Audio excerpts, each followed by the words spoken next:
আমি যদি তোমার সাথে আগে কথা বলি তাহলে তোমার সাথে আমার সম্পর্ক চিরতরে শেষ। তুমি তালাক। এখন কি করব? কিভাবে এই বিপদ থেকে উদ্ধার পাবো? হে আল্লাহ, আপনি আমাকে এই বিপদ থেকে উদ্ধার করে দেন। আসসালামু আলাইকুম আলী ভাই, কি খবর? অনেক চিন্তিত মনে হচ্ছে আপনাকে। ওয়ালাইকুম আসসালাম। একটা বিপদে পড়েছি ভাই, কি করব কিছুই বুঝতে পারছি না। এদিকে সংসার অচল হয়ে আছে, স্বামী স্ত্রী কেউ কারোর সাথে কথাও বলতে পারছি না। কেন, কি হয়েছে আপনার সংসারে? কেন আপনারা স্বামী স্ত্রী কথা বলতে পারছেন না? সে অনেক কাহিনী ভাই। বলেন না ভাই, যদি আপনার কোনো উপকারে আসতে পারি। জানেনই তো ভাই, প্রায় বছরখানেক হলো বিয়ে করেছি। সংসারে আমি আর আমার স্ত্রী আয়েশা দুজনই দুজনকে খুব ভালোবাসি। কিছুদিন পর তার কাজকর্মের সুবিধার জন্য তার পরিবার তাকে একটি গোলাম পাঠায়। মেয়েটার নাম সুলতানা। গোলাম মেয়েটি আমার স্ত্রীর সব কাজ করে দেয়, এজন্য আমার স্ত্রীও তাকে খুব পছন্দ করে। এভাবেই সুখে শান্তিতেই কেটে যাচ্ছিল আমাদের দিন, দুঃখের কোনো ছোঁয়া লাগেনি। তারপর হঠাৎ একদিন আমার স্ত্রীর সাথে ছোট একটা ব্যাপার নিয়ে কথা কাটাকাটি হয়। সেই থেকেই আমাদের মাঝে কিছুটা দূরত্ব তৈরি হয়ে যায়, কিন্তু তারপরও সংসার চলছিল। কিন্তু হঠাৎ সেদিন ঝগড়া একদম চরম পর্যায়ে চলে যায়। আপনার সাথে কোনো কথা বলার ইচ্ছাই আমার নেই। তাই নাকি? তবে যাও যাও না বাপের বাড়ি, কথা বলতে কে বলেছে? আপনিই তো কথা বলতে আসেন, আমি যাই আপনার কাছে। কি? আমি যাই তোমার কাছে? তুমি আসো না? ঠিক আছে, আর কথা বলবো না। আমি যদি তোমার সাথে আগে কথা বলি তাহলে তোমার সাথে আমার সম্পর্ক চিরতরে শেষ। তুমি তালাক। কি এত বড় কথা বললেন আপনি আমাকে? ঠিক আছে, আপনি যদি আগে না কথা বলেন আমার সাথে, তবে আমিও আগে কথা বলবো না। আর যদি বলি, তবে আমার গোলাম আজাদ হবে। তারপর থেকে সেই যে আমাদের কথা বলা বন্ধ হলো, আজও বন্ধই আছে। ইয়াল্লাহ, রাগের মাথায় কি ভীষণ বিপদ ডেকে এনেছেন। কি করব বলেন? এখন রাগ কমে গেছে, কিন্তু চাইলেও কেউ কারোর সাথে তো কথা বলতে পারছি না, তাই আফসোসের শেষ নেই ভাই। এজন্যই রাগ করা ইসলামে নিষেধ। রাগের পরিণতি ভালো হয় না। ভাই, আমি আমার স্ত্রীকে তালাক দিতে চাই না, আর সেও চায় না তার গোলাম আজাদ হোক। এখন কি করব বুঝতে পারছি না ভাই। বুঝতে পারছি, আপনারা দুজনেই শয়তানের ধোকায় পড়েছেন। এমন কোনো উপায় আছে যাতে আমরা শয়তানের ফাঁদ থেকে বের হতে পারবো? ভাই, আপনার এই মুহূর্তে ভালো কোনো আলেমের পরামর্শ নেওয়া উচিত। একজন প্রকৃত আলেম এ ব্যাপারে আপনাকে সাহায্য করতে পারবে। কোথায় পাবো প্রকৃত আলেম ভাই? চলেন, আপনাকে নিয়ে যাচ্ছি একজনের কাছে। অনেক মেহেরবানি হবে ভাই। হুজুর, সবই তো শুনলেন। বেচারা রাগের মাথায় কসম খেয়েছিল ঠিকই, কিন্তু এখন তার আফসোসের কোনো শেষ নেই। দেখছেন না কেমন পেরেশান হয়ে আছে। দয়া করে আমাকে এমন একটা উপায় বের করে দেন যাতে আমরা আবারও কথা বলতে পারি আর আমাদের তালাকও না হয়। সম্ভব না? ইসলামের নিয়ম, এখন আপনি আগে কথা বললে তালাক হয়ে যাবেই, আর আপনার স্ত্রী আগে কথা বললেই তার গোলাম আজাদ করতেই হবে।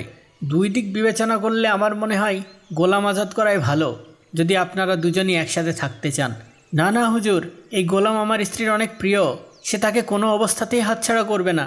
অন্য কোনো পথ বলে দেন হুজুর। তাহলে তো একটাই পথ আছে। কি পথ? তালাক। হ্যাঁ, দুইটা পথের যে কোনো একটা তো আপনাদের বেছে নিতেই হবে, তাই না? এমনভাবে প্যাচ লাগিয়েছেন যে এর থেকে বের হওয়ার কোনো উপায় নেই। না না, নিশ্চয়ই কোনো উপায় থাকবে। আমি আরও ভালো কোনো আলেমের কাছে যাব। এর কোনো তো উপায় থাকবে। হে আল্লাহ, তুমি আমাকে সাহায্য করো। কি করব এখন তাহলে আমি? আলী ভাই, আপনি চাইলে আমার সাথে মক্তবে যেতে পারেন। সেখানে বেশ কিছু আলেম আছে, তাদের সাথে না হয় কথা বলে দেখতে পারেন, যদি তারা এর চেয়ে ভালো কিছু বলতে পারে। পথ তো এই দুইটাই, হয় গোলাম আজাদ আর না হয় তালাক। যে কোনো একটা গ্রহণ করতেই হবে, আর কোনো পথ নেই। আর কোনো পথ নেই? ইসলামে তো নেই। না না, নিশ্চয়ই কোনো উপায় থাকবে। আমি আরও ভালো কোনো আলেমের কাছে যাব। কোনো লাভ নেই ভাই, আপনি যে আলেমের কাছেই যান সবার ওই একটাই কথা হবে, হয় গোলাম আজাদ নয় তালাক। আপনি আলেম বদলিয়ে তো আর ইসলাম বদলাতে পারবেন না, তাই না? তারপরও আচ্ছা, আপনি একটু অপেক্ষা করেন, আমি মাদ্রাসার আরও কিছু গুণী আলেমকে ডেকে আনছি, দেখেন তারা কি বলে। আপনারা সবই তো শুনলেন, এবার আপনারাই বলেন এখন কি ফতোয়া হবে ওনার জন্য। যদিও আপনি রাগের মাথায় তালাকের কথা বলেছেন, কিন্তু ইসলাম এ ব্যাপারে বড় কঠিন। আপনি শর্ত দিয়েছেন যে আপনি আগে কথা বললেই সে তালাক, তাহলে আপনি কিভাবে কথা বলবেন বলেন? আর আপনার স্ত্রীও আগে কথা বলতে পারবে না, বললেই তার গোলাম আজাদ করতেই হবে। আমি বলি কি, আপনারা কারো মাধ্যমে দুজন একটা ব্যাপারে মীমাংসায় আসেন। আপনার বউকে বলেন যেন সে তার গোলামকে আজাদ করে দেয়, তাহলে অন্তত তালাকটা বেঁচে যাবে। উহ, ঠিক আছে ভাই, আপনাদের অনেক ধন্যবাদ।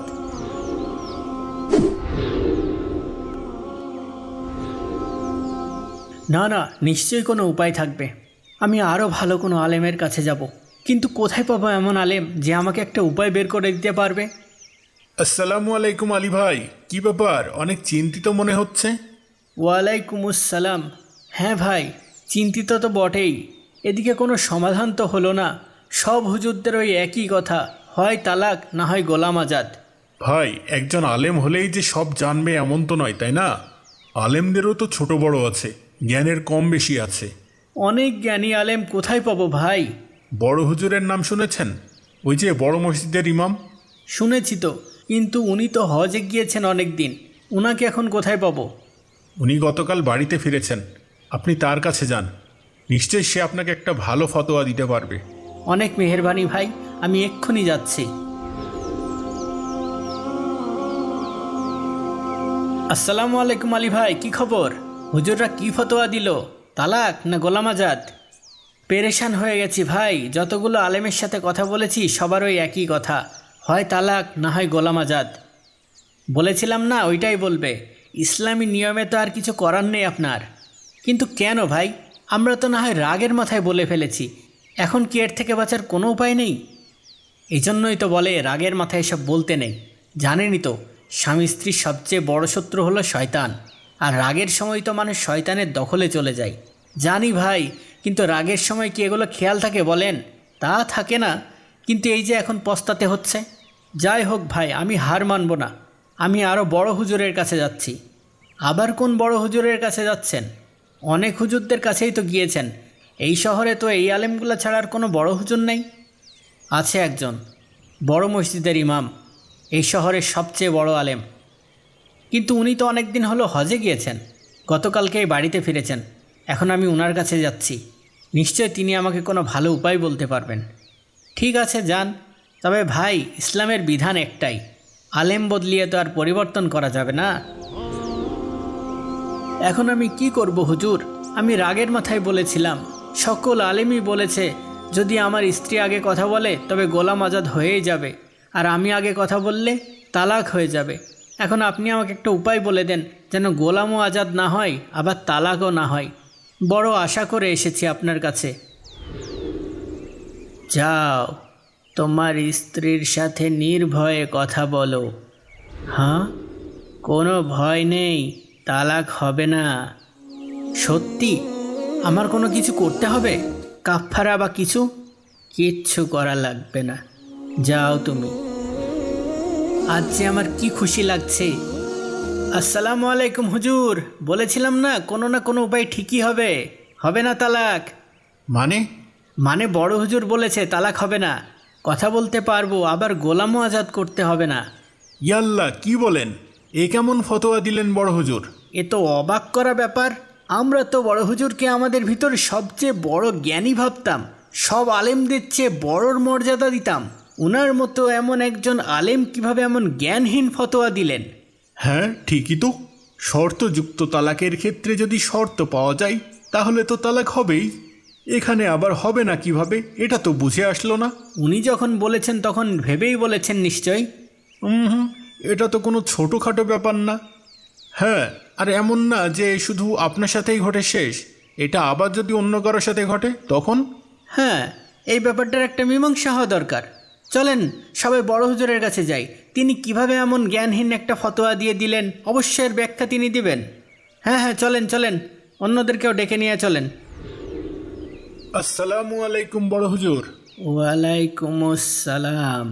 হুজুর, আমরা সবাই একটা ব্যাপার নিয়ে উদ্বিগ্ন হয়ে আপনার কাছে এসেছি। কি ব্যাপার? শর্তযুক্ত তালাকের ক্ষেত্রে যদি শর্ত পাওয়া যায় তবে তালাক হবেই, তাহলে এই ব্যক্তির বেলায় আপনি কিভাবে ফতোয়া দিলেন যে সে আবার তার বিবির সাথে কথা বলতে পারবে, আবার তালাকও হবে না, যেখানে সে নিজের মুখেই বলেছে যদি সে আগে কথা বলে তবে তার স্ত্রী তালাক?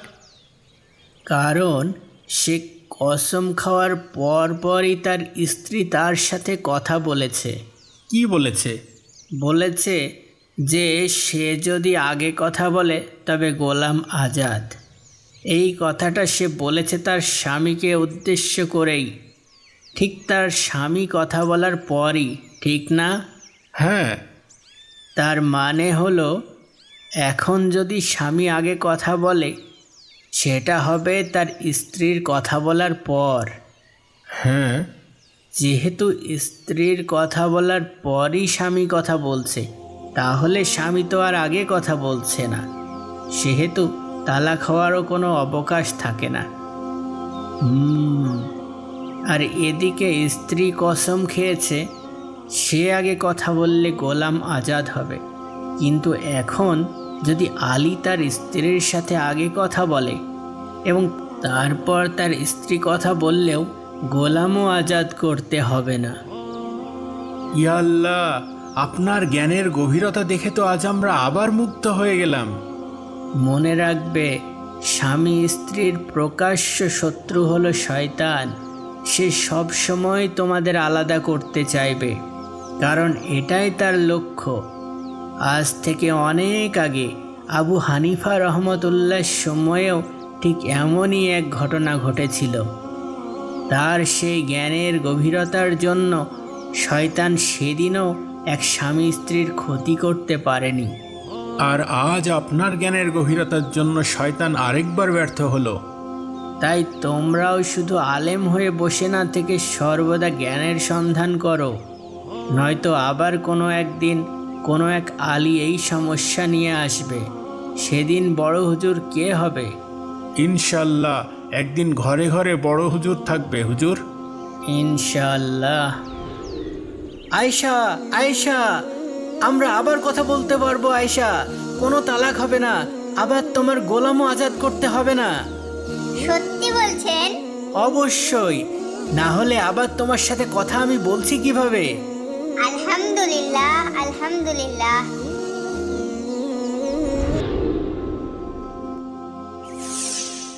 এই 10টা টাকায় আজ সম্বল।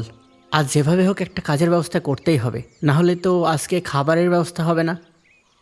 বাবা কিছু দান করো বাবা, ও বাবা কিছু দান করো। চাচা, এই 10টা টাকা ছাড়া তো আর কিছুই নেই আমার কাছে। আপনি এই 10টা টাকায় নিয়ে যান, কিছু কিনে খেন। আল্লাহ তোমার অনেক মঙ্গল করুক বাবা। আসসালামু আলাইকুম। ওয়ালাইকুম আসসালাম। আজকে তো আড়ত বন্ধ হয়ে গেছে, আজকে আর কাজ হবে না, কালকে আসেন আলী ভাই। ইয়া আল্লাহ, গত 2-3 দিন থেকেই তো কাজ নেই, আজকেও কাজটা হলো না। আসতে দেরি করে ফেলেছেন যে, মহাজন সবাইকে সবার কাজ বুঝিয়ে চলে গেছে। কি করব বলেন, অনেকটা পথ হেঁটে আসতে হয় যে, তাও তো আজ অনেক সকালেই রওনা দিয়েছিলাম। কালকে আর একটু সকাল সকাল আইসেন। হ্যাঁ ভাই, কালকে না হয় একটু ভোরবেলাতেই রওনা দিয়ে দেব। আসসালামু আলাইকুম। ওয়ালাইকুম আসসালাম। কে লোকটা ভাই? উনার নাম আলী, ওই পাশের গ্রামে আরব পাড়ায় থাকেন। অভাব অনটনের সংসার, কিন্তু দানের হাত মাশাল্লাহ। সব সময় দেখি আল্লাহর ইবাদতের প্রতিযোগিতাতেই ব্যস্ত থাকেন। তাহলে ওনাকে কাজ দেন না কেন? কাজ তো দিতেই চাই, কিন্তু ওই যে আসতে একটু দেরি করে ফেলে, ততক্ষণে আবার মহাজন চলে যায়। আচ্ছা, আমি কাল মহাজনকে বলে দেব যেন উনার জন্য কাজের ব্যবস্থা রাখে। কিন্তু আজকের দিনটা চলবে কিভাবে?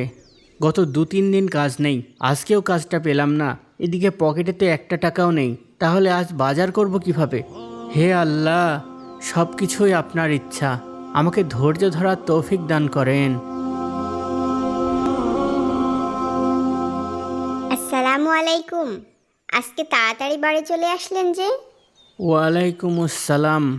বাজারে আজ কোনো কাজ পাইনি আয়শা। ইয়াল্লা, তাহলে তো আজকে কোনো বাজারও করতে পারেননি। না, আজকের দিনটা কোনো রকমে চালিয়ে নাও। কিন্তু বাড়িতে তো সামান্য একটু ময়দা ছাড়া আর কিছুই নেই।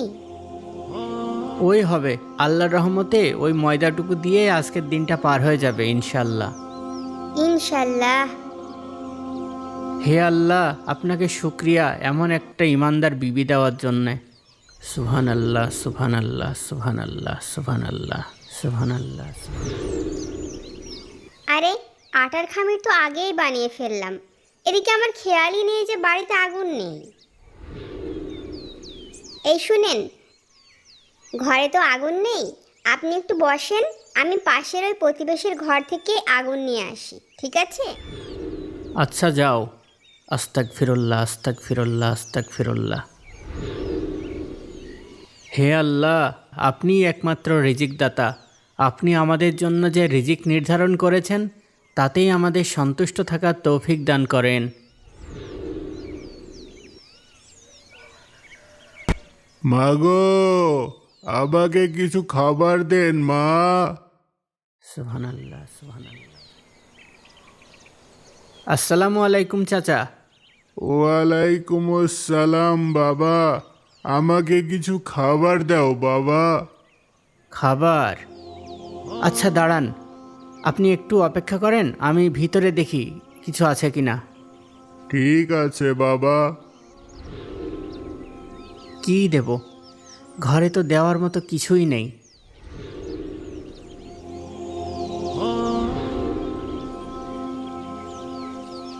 চাচা, এই আটার খামিরটুকু আপনি নেন।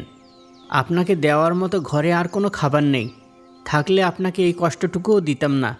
আপনি এই আটার খামিরটা নিয়ে রুটি বানিয়ে খেয়ে নিয়েন, কেমন? আচ্ছা বাবা, আল্লাহ তোমার মঙ্গল করুক। আসসালামু আলাইকুম। ওয়ালাইকুম আসসালাম। হে মহান রব, আমার সমস্ত কাজই আপনার সন্তুষ্টির জন্য। আসসালামু আলাইকুম। ওয়ালাইকুম আসসালাম আয়েশা। বাইরে দাঁড়িয়ে আছেন যে, কোনো সমস্যা হয়নি তো আপনার? না না, কোনো সমস্যা হয়নি।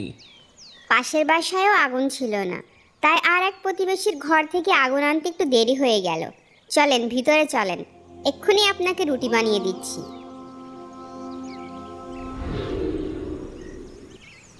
আরে আটার খামিরটা দেখছি না তো, এখানেই তো রেখে গিয়েছিলাম। খামিরটা আবার কোথায় গেল? এখানে যে খামিরটা রেখে গেলাম, খামিরটা কোথায়? কি হলো বলছেন না যে? আমার এক বন্ধু এসেছিল, আমাদের জন্য যেন রুটি বানিয়ে দেয়, এজন্য তার হাতে আটার খামিরটা দিয়ে দিয়েছি। কি? কোন বন্ধুকে দিয়েছেন? আছে এক বন্ধু। এমন কোন বন্ধু আছে আপনার যে আটার খামির নিয়ে গিয়ে আপনাকে রুটি বানিয়ে পাঠাবে? আছে আছে, এটা আমার অনেক কাছের বন্ধু। কাছের বন্ধু? কতক্ষণ আগে দিয়েছেন বলেন তো? এই তো তুমি যাওয়ার একটু পরেই। কখন আসবে সে? এই তো রুটি বানানো হয়ে গেলেই আসবে। আচ্ছা ঠিক আছে। সুবহান আল্লাহ, সুবহান আল্লাহ, সুবহান আল্লাহ, সুবহান আল্লাহ, সুবহান আল্লাহ, সুবহান আল্লাহ। কি ব্যাপার, অনেকক্ষণ তো হয়ে গেল, কই কেউ তো রুটি নিয়ে আসছে না? আসবে আসবে। সত্যি করে বলেন তো, আপনি আটার খামিরটা কাউকে দান করে দিয়েছেন তাই না? আমি খুব ভালো বন্ধুকে দিয়েছি খামিরটা, তুমি কোনো চিন্তা করো না আয়েশা, সে নিশ্চয়ই রুটি বানিয়েই পাঠিয়ে দেবে। আপনার কথা কেমন ঘোলাটে লাগছে। নিশ্চয় আপনি আটার খামিরটা কাউকে দান করে দিয়েছেন। আরে আল্লাহর বান্দা, অন্তত একটা রুটি বানানোর মতো আটাও তো রেখে দিতে পারতেন, তাহলে ওইটুকুই না হয় দুজন মিলে ভাগ করে খেয়ে নিতে পারতাম। বললাম তো তুমি কোনো চিন্তা করো না, আমি খুবই ভালো বন্ধুকে খামিরটা দিয়েছি, সে নিশ্চয় আমাদের না খাইয়ে রাখবে না। বুঝলাম না আপনার কথা। বুঝলে না? না। না বোঝার কি আছে এখানে? আরে আল্লাহর বান্দি, আমি এমন এক বন্ধুকে দিয়েছি যিনি কেবল নিতে জানেন না, দিতেও জানেন। আর শুধু দিতে জানেন বললে ভুল হবে, বরং বলতে হবে তিনি আরও উত্তম রূপে দিতে জানেন। এবার তো ব্যাপারটা আরো জটিল করে দিলেন, আমার তো কিছুতেই বুঝে আসছে না। থাক থাক, এখন আর আমার কিছুই বলার দরকার নেই, একটু অপেক্ষা করো, তখন নিজেই সব কিছু পরিষ্কার বুঝতে পারবে। আচ্ছা ঠিক আছে, দেখি আপনার কোন বন্ধু রুটি বানিয়ে পাঠাই। সুবহান আল্লাহ, সুবহান আল্লাহ, সুবহান আল্লাহ, সুবহান আল্লাহ, সুবহান আল্লাহ। আমি দেখছি কে আসলো। আসসালামু আলাইকুম আলী ভাই। ওয়ালাইকুম আসসালাম আনিস ভাই, কেমন আছেন? কিভাবে সাহায্য করব বলেন না। আজকে মেয়েটা শ্বশুরবাড়ি থেকে বাড়িতে এসেছে, তাই বাড়িতে কিছু ভালো মন্দ রান্না হয়েছে। তাই তো আমার বিবি প্রতিবেশীর হক আদায় করতে পাঠালো। এই এক পাত্র গোশত আর এই এক ঝুড়ি রুটি হাদিয়া এনেছি, মেহেরবানি করে কবুল করুন ভাই। আলহামদুলিল্লাহ আলহামদুলিল্লাহ, অবশ্যই কবুল করব ভাই। আমি তবে আসি আলী ভাই, অনেক কাজ পড়ে আছে। আসসালামু আলাইকুম। ওয়ালাইকুম আসসালাম। হে আল্লাহ, আমি জানতাম আপনি আমাদের না খাইয়ে রাখবেন না। আয়শা, আয়শা, এই যে দেখো, কি এগুলা? তোমাকে বলেছিলাম না আমার বন্ধু রুটি বানিয়ে পাঠাবেই। হ্যাঁ, সত্যি রুটি পাঠিয়েছে? আমি তো শুধু আমার বন্ধুকে আটার খামিরটাই দিয়েছিলাম, আর এই যে দেখো, আমার বন্ধু এতই ভালো আর দয়ালু যে তিনি রুটির সাথে গোশত পাঠিয়ে দিয়েছেন। আলহামদুলিল্লাহ আলহামদুলিল্লাহ। আর আমি ভাবছিলাম কিভাবে আমাদের রিজিক হবে। সবার রিজিকের মালিক আল্লাহ, কোথা থেকে কার রিজিক তিনি পাঠাবেন কেউ বলতে পারে না। হে আল্লাহ, আপনার অসংখ্য শুকরিয়া। শুকরান, আলহামদুলিল্লাহ। এবার আমি বুঝতে পেরেছি বন্ধু বলতে আপনি কাকে বুঝিয়েছিলেন। হ্যাঁ, তুমি ঠিকই বুঝেছ আয়েশা। কাউকে দান করা মানে কোনো ব্যক্তিকে দেওয়া নয়, এ তো স্বয়ং আল্লাহ তাআলার কাছে পাঠানো। আর আল্লাহ তাআলার কাছে যা পাঠানো হয় তিনি তার চেয়ে অনেক উত্তম কিছু ফিরিয়ে দেন। শুকরান, আলহামদুলিল্লাহ।